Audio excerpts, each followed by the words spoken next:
Hi, ladies. We're back with our Ascension roundtable today for the women's talk. We have Kimberly Palm with us. Kimberly, welcome. Thank you. We have Sherri Divband and we have Victoria Reynolds. Would you ladies like to each take a turn to introduce yourselves and what you do? Starting from Kimberly. How about Sherri? Okay, sure, Sherri. Hi, I'm Sherri.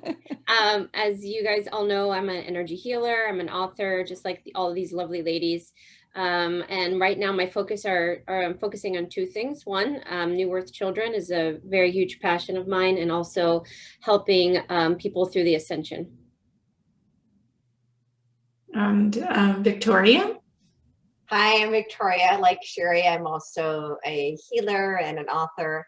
My focus is on helping people process their fear-based beliefs so that we can all transition into a reality based in love. Mm-hmm. Kimberly? I am Kimberly Palm. I'm a spiritual teacher and counselor, advisor, and author, and also energy healer. And I just help awaken people who are awake on their journey, on their spiritual journey. Mm-hmm. And I'm Ileana, the Star Traveler. I'm also a healer. I'm a psychic and a spiritual teacher. As well, I have a book out, Crystal Grids, The Art of Healing with Crystals, and I do a lot of teaching of crystal grids as well. So we're having our Women's Ascension Roundtable today, part 3. Welcome, ladies. Thanks for having us back. Yeah. Thank you, everybody, for joining me. Awesome. So let's discuss what's going on with us, with each of us, what we're working on, what's going on with Ascension, what's happening in our lives, and how we're helping to change other people's lives. So whoever wants to go first to share. Sherri? Okay.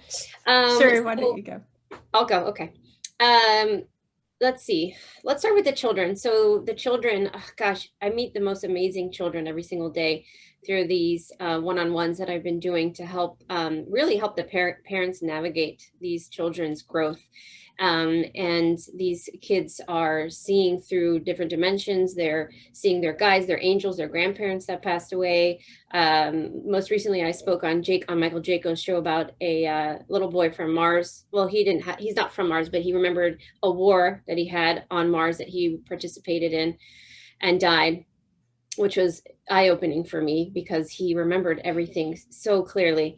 But really, recently I've been working with a lot of autistic kids trying to navigate through that paradigm and the label that they have been placed in by their doctors, and the parents are really lost on what it is that they need to do to help their kids thrive, because there's absolutely nothing wrong with them, but they are just having a difficult time energetically. And if I can explain to as many people as I can that this, from an energetic perspective, what's going on with these children with Asperger's, autism, ADHD, then they can understand their children much better, and then they can have a more cohesive relationship with each other. And then these children feel much more comfortable going out into the world because they themselves understand why they are the way they are, why they're, and I always try to explain to them that there's nothing wrong with them. They're just very unique and very,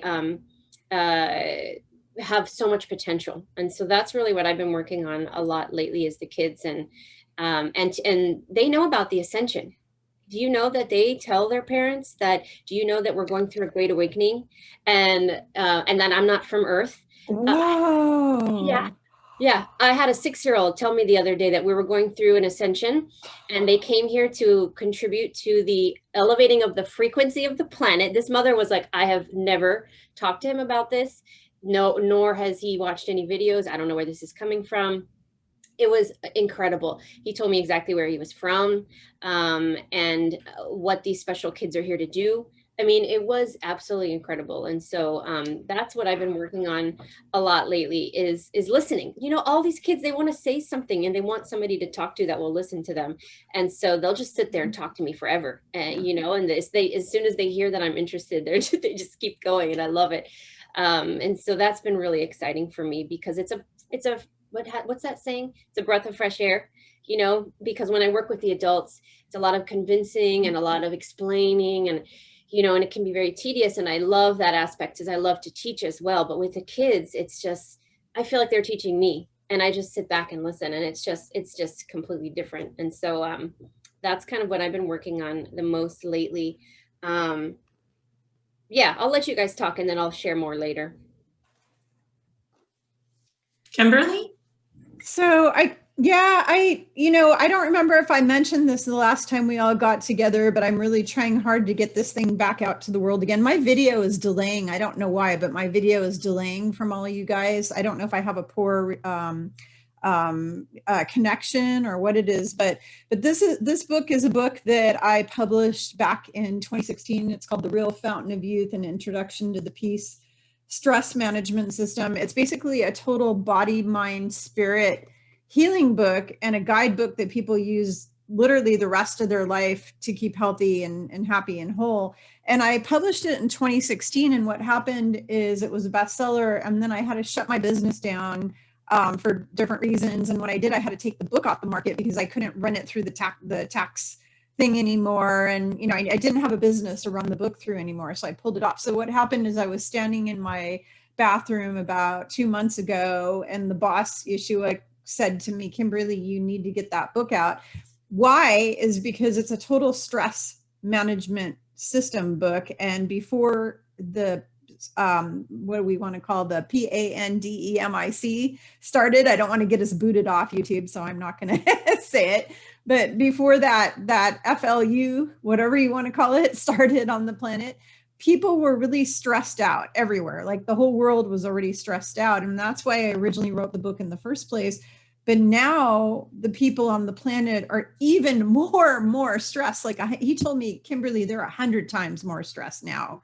You got to get this book back out, because I wasn't going to put it back out again. I was just going to say, forget it, and just move forward with my Ascension teaching and my Ascension 101 book that I already have out, and just forget about the other one. And he said, nope, you got to get this one back out because everybody needs this now. He said they need it now more than they did back in 2016. So you got to get it out. So I republished it again. So I've been trying to kind of get the word out about that. That's what I've been focusing on. And then just helping my clients every day, doing healing work on people, giving them soul readings, you know, telling them where they came from, all that kind of fun stuff. And just really focusing on that. But the biggest issue I have is dealing, you know, Victoria and I had a discussion. We just did a video about this, is how frustrated and angry that we sometimes feel, and that everybody is feeling about how things are not happening the way we thought they were going to happen on the timeline, because we had all of these psychics and people saying this was going to happen this year and this was going to happen by this date and this date, and none of the stuff has happened yet to date that anybody's promised.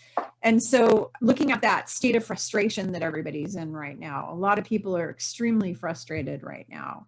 And so that's a big thing to help people with. So for all of us, for all four of us, that we need, you know, even like you, Sherri, even though you're working with kids and the kids don't really understand necessarily what's going on a political spectrum, their parents do. And so you can even help them through the children. You're also helping the parents, because the children can be quite a, how do you want to say, a grounding tool for their parents. Children can kind of rein their parents back in and help them to be more grounded, you know, to earth, because those children are already naturally grounded to earth, very, very grounded. Oh yeah. So absolutely. Yeah. I worked with a woman a few days ago who, her frequency was like in the 300s. She was very low. She's been in the karmic wheel for, I think it was like 30 plus years, really, really struggling. And she had lost herself, completely lost her connection to her soul. And we were working on healing. I was working on healing, doing healing on her. And her guides told me that the only thing that keeps her grounded and the only thing that raises her vibration is when she's with her grandchildren. And when I told her that, she said, that's so true. When I'm with them, I light up. I feel alive. When I go back home, I feel like I have no purpose, and I feel tired and I'm depressed. And as soon as they come around me, I just feel like I'm bright. I have light. And that's what these children do, because their vibration is so high. So it's proof. Absolutely. Yeah. Yeah, absolutely. And, you know, the biggest thing that I'm upset about is I wanted to be a grandma because my kids are already grown up. They're 21 and 23. And I wanted to be a grandma someday, but my kids, one of them already got 2 of those pokes in the arm, and the other one's about to get them. She won't listen to me. And supposedly those cause mass sterility. And so I'm looking at that going, oh my gosh, I'm not going to get to be a grandma, because I was really looking forward to being a grandma and loving on grandbabies and taking grandbabies to Disneyland and to the park and taking them, you know, and having fun with grandbabies, teaching them how to bake cookies, you know, just like my grandma did with me, teaching them how to play card games like my grandma did with me, you know, because I love my grandma so much. And I was looking so forward to being a grandma, and I'm worried that that might not ever happen now for me because of this. So that's a concern I have. Yeah. Yeah. Victoria? So what have I been up to? Mhm. I've actually been very busy writing another book. I have a book I started writing about 20 years ago, and I finally hired somebody to help me finish it because I had an idea of what I wanted it to be like. It's different than any other book I've ever written. This is my memoirs of growing up in the polygamist cult that I'm from.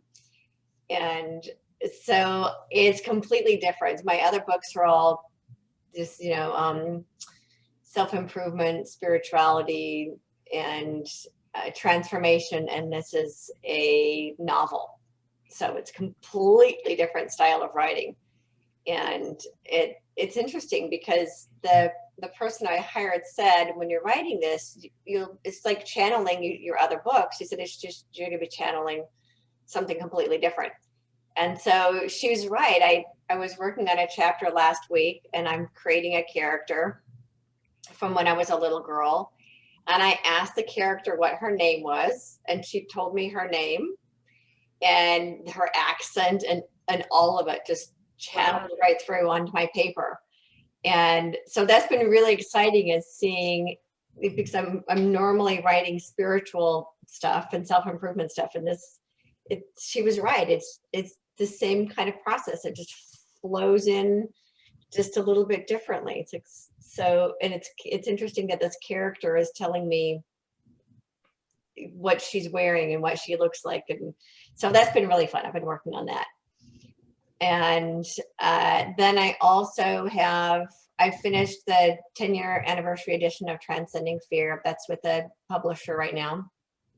And that is my transcendence process. So when I first started having my spiritual awakening, you know, back in, well, it started in 2008, and I started writing this book, Transcending Fear.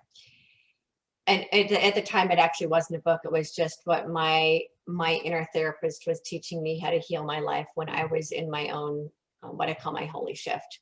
So I wrote down the messages that what I know now as my higher self gave me to heal my life. And I took them at one point and I put them all on the computer, and it wasn't intended to be a book. It was just, it's what my inner self, my higher self told me to heal my life. And it ended up being Transcending Fear. And there's 7 principles in there.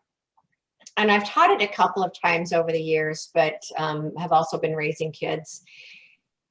And I got the hit really big about a month ago that it was time to start teaching this publicly, because what I was told 10 years ago when it was given to me is that it's a process that the entire world can use to heal or even our collective story.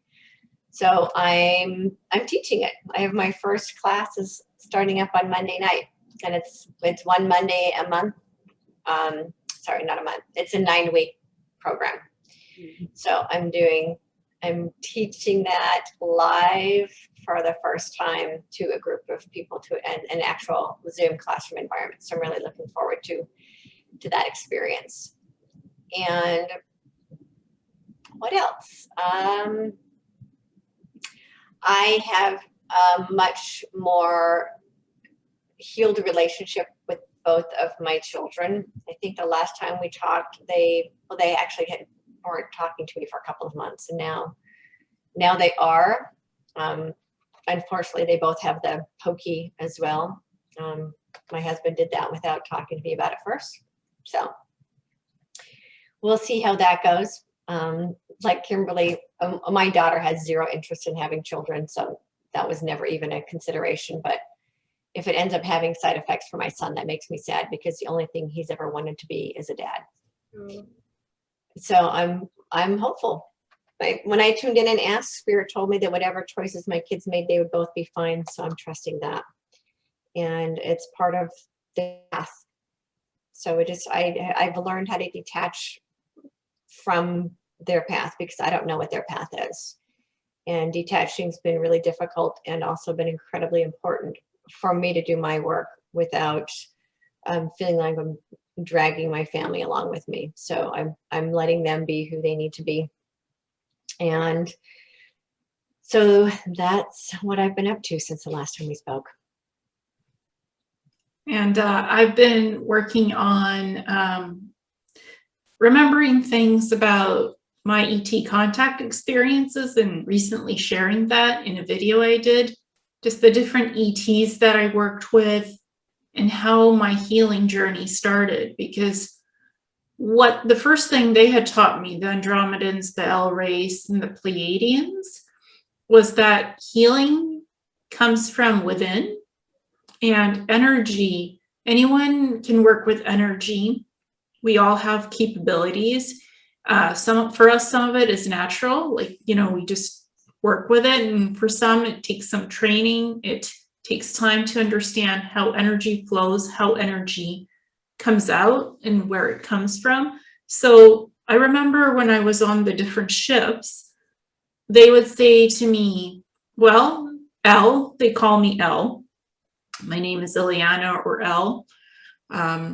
So they say to me, the way you work with energy is, like, we don't give you the technology. We're not just going to instantly heal you. You need to understand that when you ask permission, we're here to teach you. We don't interfere with human beings and their growth cycle. We're just here to help. So if you ask us for help, we will teach you how to heal. You just need to ask. So with them, it was about, like, you don't just instantly get technology and everything is done and the world is saved. We are the saviors of ourselves. So the way they work with us is by, you ask them, I want to learn your healing techniques. I want to learn how you heal, how you work with energy, and they teach you how to do that. So that's mostly all how benevolent ETs do this, from what I understand, working with different groups and being on different ships. So whenever I wanted knowledge, whenever I wanted to learn something different from them, I just had to look at what they were doing, the healers on the ships. All I had to do was ask, can you please teach me how to do this? And if I was willing to be a full participant in what they were teaching and to learn from them, what they were teaching me, they were glad to do it, glad to teach how to heal, what was it, how it works, because they want to help us pass on their knowledge, as long as we ask and be full active participants with what they're teaching us. So that's kind of been what I've been exploring and talking about on my shows, and also trying to self-empower the folks that I work with in my sessions to help them learn about their past lives, galactic soul origins, because I do galactic soul readings and past life readings, hypnosis, soul retrieval. So I've just been really working on giving people their deepest information that they can get about themselves, and sometimes perspective on life stuff that's going on with them. So just to give them the best that I can on what's happening, why, what are we working here with, what's your soul mission, what are you doing here? So those are the things I've been doing, the types of sessions. And it really humbles me what I remember doing with the ETs, because that was a long time ago. That was in 2014 when I was having the contacts. And now I'm actually doing energy healing work the way they taught me. Of course, with knowing Reiki as well, learning like how to get certified in Reiki and energy healing and shamanism and crystals, just so I feel more comfortable with that. But it was first the ETs that started teaching me how to work with energy and frequencies. That's what I remember recently, and I've been sharing that information. That's really great, Ileana. Oh, I love that, Ileana. Mm-hmm. So it's to tag on that a little bit. I was talking to my mom this morning, and I don't know how we got into the conversation. I think, well, so I'm writing my third book, and it's all about teaching people how to do the healing themselves, and all the things that I do. Because, you know, Kimberly's a healer, Victoria's a healer, Ileana's a healer. There's a lot of wonderful healers out there. We need a lot of healers because a lot of people need to be healed or to be shown how to do it. And we all have our process. So each one of us probably do things similar, but we also do things that are different. And it just has to do with what we resonate with and what we like to do. No right, no wrong. It's just different. And I'm writing about my process in the book on, you know, how to do timeline and healing and merging, how to do soul retrieval and my method. And I was trying to think about, you know, how do I know all of the stuff that I know now looking back? You know, yes, I took Reiki 1, 2, and 3, just like all of us, and from an instructor. But as I reflect on a lot of my journey, I've realized that most of the stuff that I know how to do was taught to me through ETs when I'm doing my session. So I'm working on somebody, a spirit guide or an ET will come through, and they will literally, sometimes, a lot of times actually, guide me, come here, do this. They'll pull my hand over here, stay for this amount of time, do this intensity. And I follow it, and it works, and it helps the person. And then I ask questions after, like, what did I do? Like, and it makes sense to me and it resonates, and then I'll do it on somebody else. And then over time, then it's part of my routine. Now I do it with everybody, or those that I feel need that particular thing. So a lot of the things that I've learned is so priceless, just like Ileana's saying, is because I don't have a lot of human teachers. I maybe 3 in my life. Everything else I have learned from all the beautiful people that I've worked with, hundreds and hundreds of people that I've done healings on. Their beautiful guide has come through and taught me something, or I have learned something. And you compile that over years and years, and you look back and say, wow, like that's such a beautiful thing, because you can't learn it all in one place, and it takes time and knowledge. And also the higher your frequency, the more you're able to see. There are things now that I could do that I couldn't do last year.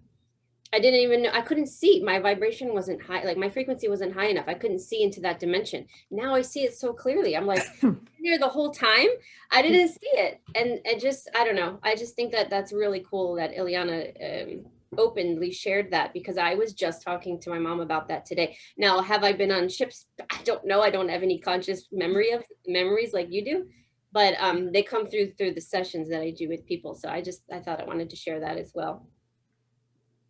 Mm-hmm. Wow.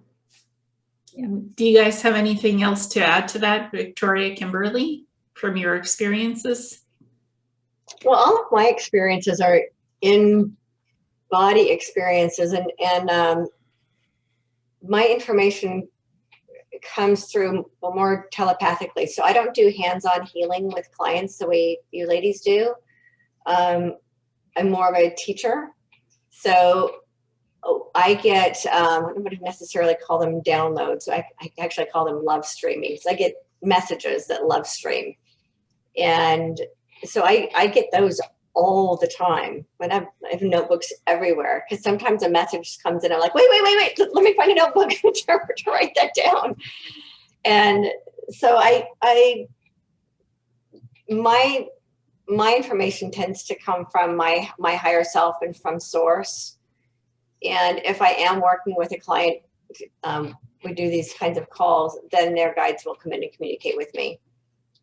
So the work that I do isn't necessarily energetically that way. It's a little bit different, but I do have their guides do tell me exactly what it is they need. And what's interesting, sometimes I have elementals. I have fairies that come in and work with me sometimes.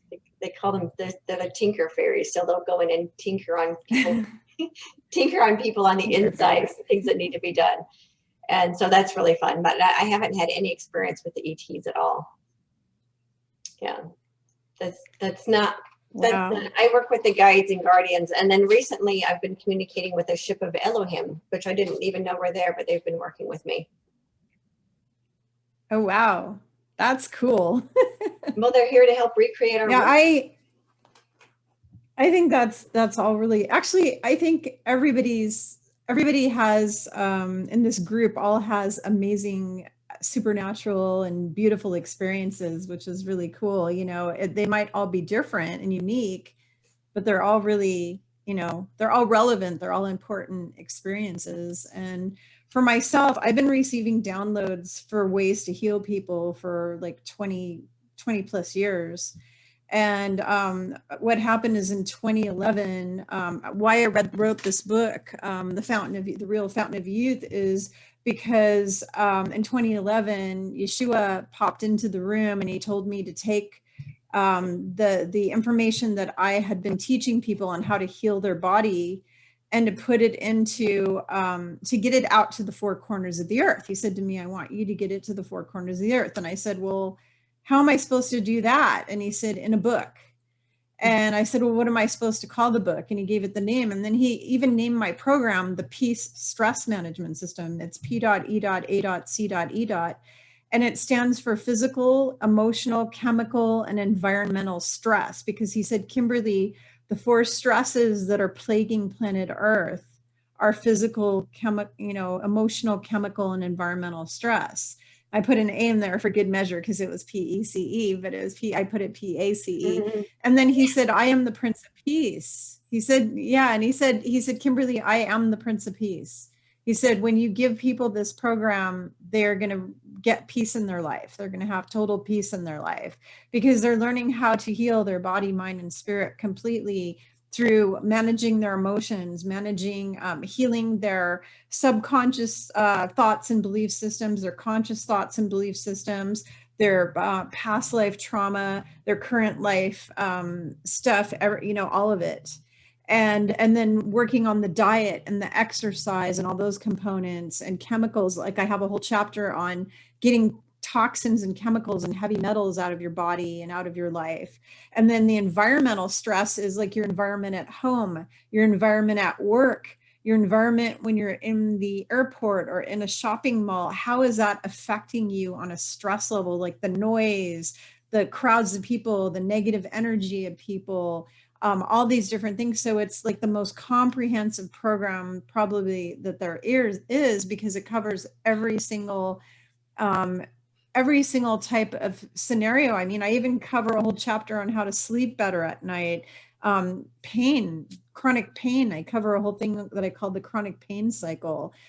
Because what happens is you get emotional stress and that causes chronic pain. And then the chronic pain causes more emotional stress, or you can get into like an accident and injury. You can get into that cycle at any point. And I call it a rat wheel. But you could get in a car accident, like I've been in multiple, where my neck was whiplashed and now I have horrible neck pain as a result. And then the pain causes emotional trauma, which causes more pain, which causes more emotional. And it just keeps going and going until you get off the rat wheel. And then I give suggestions on, well, how do you get off the rat wheel? Meditation, anti-inflammatory diet, supplements like curcumin and fish oil and stuff like that help decrease inflammation in the body. I mean, there's so many different things. So that was a download that was downloaded to me, that was given to me. And almost everything I've ever done, honestly, ladies, I've been counseling people for 23 years, and everything I've ever done in the counseling I've done has always been through downloads and through spiritual guidance from my angels and my boss, Yeshua. That's where it all kind of flows through from. And it's kind of a combination of that with my own knowledge and studying these things for 35 years, because I've been studying how to heal the body for 35 years. I've been studying metaphysics, spirituality, paranormal stuff since I was 12 years old, and I'm 55 now. So I've got 43 years of studying all that. And then I kind of combined it all together. But that with the supernatural downloads and even the ET experiences, Ileana, I've been having those for probably 25 years now, because I started meditating 25 years ago and I started seeing these beings. I started seeing them in my meditations, and I didn't know. And some of them were scary, really scary. Like before I found out about reptilians, I was seeing reptilians in my meditations and they scared the hell out of me because I didn't know what the heck they were. And I was seeing grays, and I was seeing also blue avians. and I was seeing different types of ET, like different types of ETs. I saw one that looked kind of similar to like a Yoda kind of a thing, or like an Ewok kind of a thing. You know, I saw all these different things in my meditations that were coming in. You know, they were, I don't know if they were trying to contact me or what it was, but some of them scared the heck. I mean, some of them were trying to contact me because they were addressing me by my name. They're like, Kimberly, you know, and I could hear their voice, you know, and they're trying to talk to me. And I'm very, very protective. I have a lot of angelic protection. And so I think the bad ones are blocked. They're blocked so they can't come through. But I have a lot of them that have been helping me like with spirit, what I call upgrades, like upgrading my DNA, upgrading my physical, my emotional bodies, upgrading my spiritual, upgrading my third eye. You know, I've had a lot of those ETs that have been helping with that. And when it happens, I'll see like a screen pop up that's like looks like a TV screen, and it's got like either numbers on it, like binary code kind of numbers going all across the screen, or it'll have like light language on the screen, and it's like a neon green color. And that's when I'm getting downloads, and I'm getting like I'm getting upgraded. Basically, my energy is getting, my frequency is getting upgraded. Everything's getting upgraded. My DNA is getting upgraded. We're all going from what we call carbon-based life form to a crystalline life form. I'm getting those upgrades, you know, I'm getting all of those. And I think that what we call the benevolent extraterrestrials that are here helping us, I think they're involved in helping every single one of us to go through these upgrades. It's just that some of us can hear and see them and some of us can't. That's the difference. Yeah. So. And also what Kimberly said about environments and creating safe work environments. I think we all four of us have created our own work safe environments that we work from, correct? All four of us, like Sherri has her healing center. Victoria, how do you create your environments? Do you do your stuff from home or? Yeah, I work from home. I do a practice every morning where I do a clearing and protection of my own personal field, and then I do a clearing and protection of my home as well, and so that, as I put it, no one and no thing that isn't of the light is allowed to enter. I'm very adamant about that. It's a declaration and a command that nothing is allowed into my field that isn't of the highest vibrations of love, light, and truth. And so then I put myself in a Merkaba, and I put my house in a Merkaba as well. So I am very well protected, and that's part of my daily ritual. I do that every morning, and then I put the protection around my kids and around my car and around my computer and around my phone. I command that I am made invisible and invincible across all concepts of time and space. Like there are no loopholes for anybody or anything to get in that isn't of the light. So that's just a protocol I do for myself every day. Mm-hmm. And you've created a beautiful healing space in your home to do your work from, correct? Mm-hmm.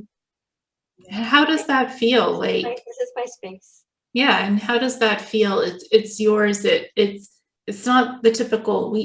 I don't think any of us do the typical 9 to 5 because we all specialize in creating sacred spaces and having a safe space to do our work from with beautiful folks. So how does that work, Victoria? How do you create a beautiful healing space in one's home if somebody wants to work from home like we do? It's carving out a space that's specific for that purpose. In my particular case, I don't announce it to the world, but this is my bedroom.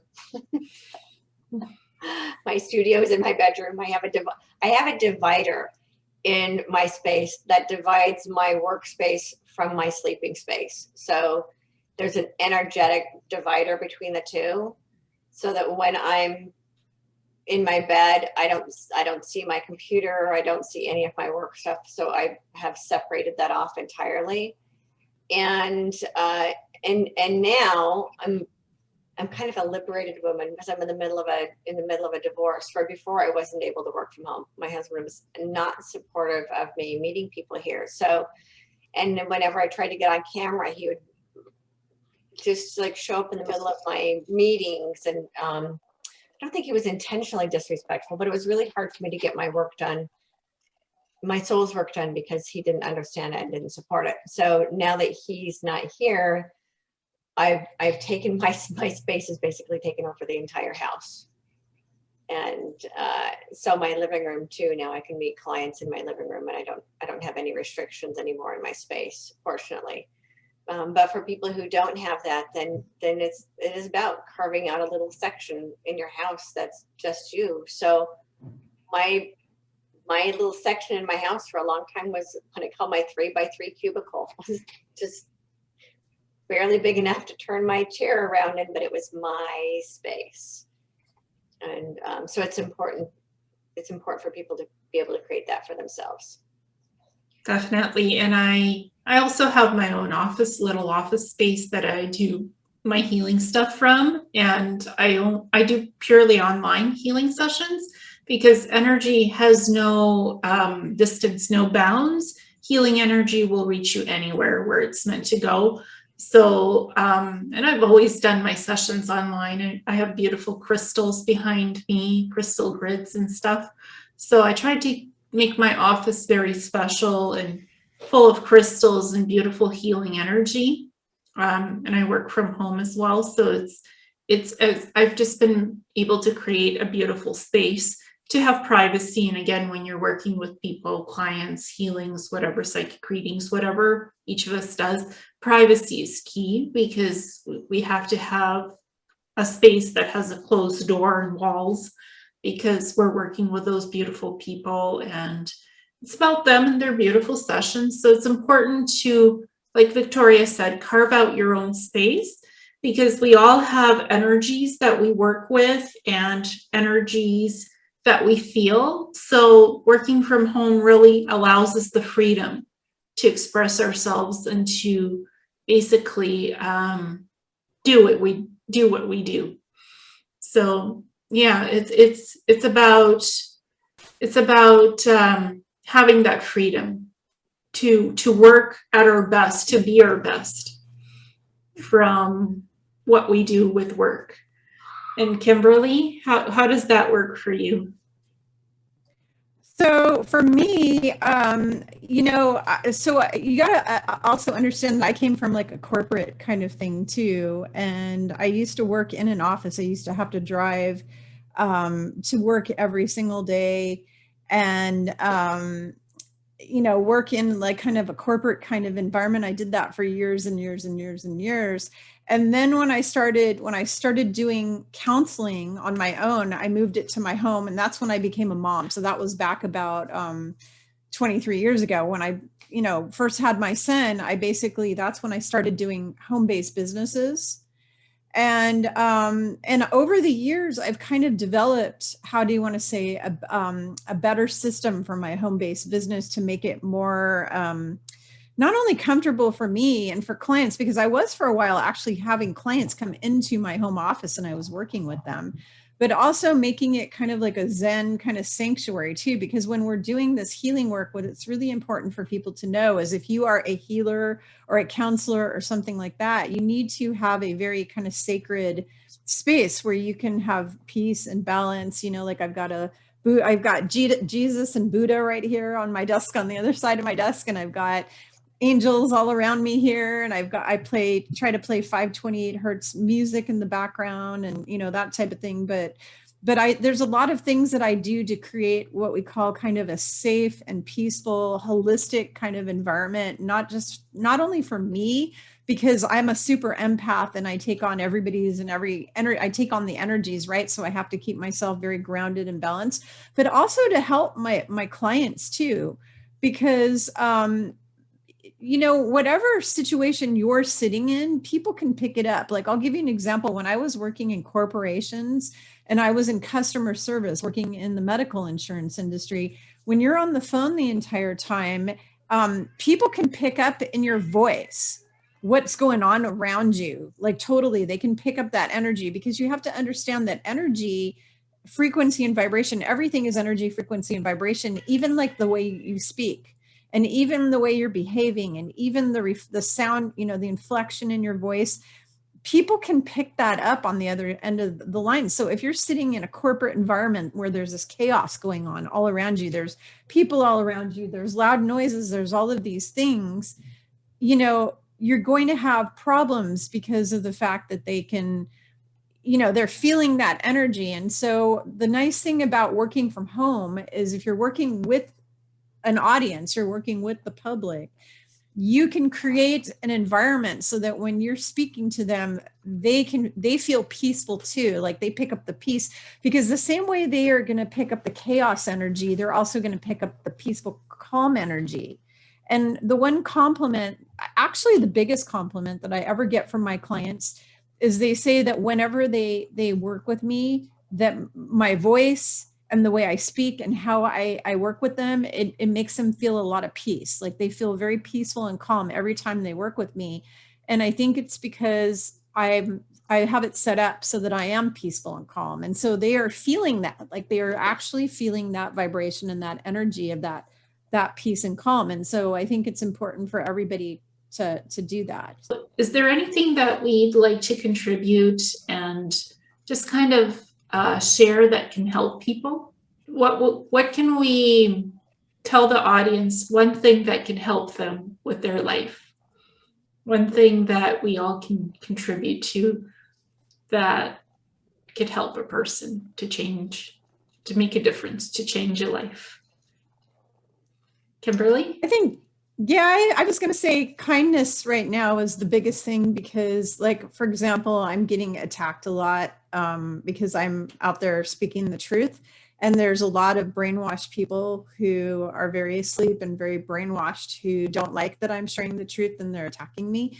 And so how I deal with everyone and everything is kindness, is just, and I think that we need to make kindness the newest VIRUS. That should be that. It should be literally contagious. Like kindness needs to be super contagious, and just making sure that you're kind to people every single day. Like no matter who you speak to them in a kind voice, talk to them nicely, because there's a lot of people, like I'm going through a lot of difficulties in my own personal life right now. I don't talk about it on social media, all the different difficulties that I'm going through, because it's nobody's business. But it would be better if people were being kind to me. And just like I'm being kind to other people, you know, I expect people to also be kind to me. And so we all need to really be kind to and respectful to each other, because nobody knows what other people are going through in their life. Maybe they're depressed and they're suicidal. Maybe they just lost their mom to the VIRUS, you know, maybe they just, you know, something terrible. Maybe they were just diagnosed with the big C. The thing is you don't know what kind of things people are going through in their lives right now. And before all of this bad stuff happened 1.5 years or 2 years ago, when it all started, people were already having difficult lives anyways, but now people's lives are even worse. Things are even worse. You know, like in my state, 75% of the restaurants have gone bankrupt because of this whole fiasco. So, you know, and they were all small family businesses. So all of these people, their employees lost their jobs, the families lost their whole business, and they lost their homes too, because they lost their business and their money. So then they lose their home, and then they're homeless. And before you know it, you have caravans of homeless people. I mean, you don't really know what people are going through. So you need to be kind to everyone. And that is my biggest recommendation for today, is to please, whoever you are, wherever you are in this world right now, I don't care how bad your situation it is, there's no excuse for abuse of other people. No matter how angry I am, no matter how sick I am, no matter how much pain I have in my body, I don't turn around and treat people with disrespect. I'm not mean to people. I'm not going to sit there and go, oh, well, I don't feel well, so therefore I can be nasty to people. That's not okay. There's no excuse. You know, even if you're in a really serious bad situation, there's never any excuse for mistreatment of others. You need to be kind. And if you're not going to be kind, loving, compassionate, and forgiving, you're not going to ascend into the density with Ileana, Sherri, and Victoria, and myself. And that's just the truth of the matter, because the thing about all four of us is we walk the talk. We're not only preaching this love and compassion and all this stuff, we are living it every day. We are nice to everybody. And so that is so important. It's the most important thing right now, is to just be kind and loving to one another, be respectful to one another. So important. Definitely. And I think acceptance, allowing people to be who they are and accepting them for them, and not trying to change a person. Because, you know, we are people. We each have individual distinct personalities, but we're still one race, and we should respect each other. Doesn't matter skin color, doesn't matter belief systems. We are people. We are co-creators. We exist, all of us exist in this reality. So acceptance and being non-judgmental, just because somebody's different from you, that's okay. They're allowed to be different. We don't have to all be labeled the same thing. Just because we have the same body, 2 arms, 2 legs, 2 eyes, we are all individuals, and we should all be accepted for the people that we are. And trying to change people without, like without a good cause, without understanding who the person is, that's not right. That's why we're here. We're here to accept people and to honor who they are, because we're all one. We're still all different, but we're one. We're still one species. So let's honor that, and let's give acceptance and not create barriers or boundaries or judgments. That has no place here. That's right. It's about acceptance and openness. That's and good. Yeah, allowing people to just be themselves, because we work, all 4 of us work with people every day, and all people are unique, so they have the right to express themselves, and we're here to help them however we can, to continue to bring out their individuality and their goodness, to allow them to thrive and to be happy, giving them acceptance and just honoring them for the beautiful individuals and souls that they all are. Yeah, and that's ultimately what everybody wants, right? Ultimately, every human being wants the same thing. So I think it's important, as I was saying earlier, to let go of any of our attachments of how we think other people need to be. We have no idea what their path is. And as Kimberly said, we have no idea what they're going through. And one of the things I find interesting is the golden rule, right? Treat other people the way you want to be treated. If human beings could just remember that one rule above all others, right? To treat other people the way we want to be treated. And I think that's what I want to remind people, that it doesn't matter who a person is, what they believe, what they think, what they do. Offer them the same level of respect that we would want for ourselves, the same level of honor that we'd want for ourselves, because when enough of us remember to treat other people the way we want to be treated, then the entire world can shift. We just need to start remembering that again. Definitely. I think this is a good time that we've shared this information, what we're doing, what our journeys are right now, and how to help a person just with one quality of something: kindness, acceptance, inclusion, including people and not judging. And just like Victoria said, we don't know the path they walk, but we're trying to be helpful. We're trying to understand this path and just be respectful and kind and compassionate towards others. Because again, the world is changing, we're all changing, but we're still one, and this brings us together. We're all here to help each other, to learn from each other, and to walk on this beautiful path of honesty and acknowledgement. So I think that's a good way to say thank you to each of you beautiful ladies. Thank you for being here today, for sharing your wisdom and holding safe space for us to share our knowledge and to help other people. It's beautiful. Thank you, Ileana and Sherri and Victoria. Yeah, thank you, ladies. You're so Thank beautiful. you. you. And thank you everyone who's watching this down the road for Mhm. taking the time to do this Yeah. for yourself. Yeah. Blessings. Yeah. Well, I think this is a good space to leave it at. What do you think, ladies? Yep. Yeah, I think we're good. I think we covered some good positive topics to give people an upliftment today. It's important that we come on and help uplift people as Mhm. much as possible. So I think we did that. Definitely. Yeah. Definitely. Well, thank you so much. Blessings, everybody. Thank you.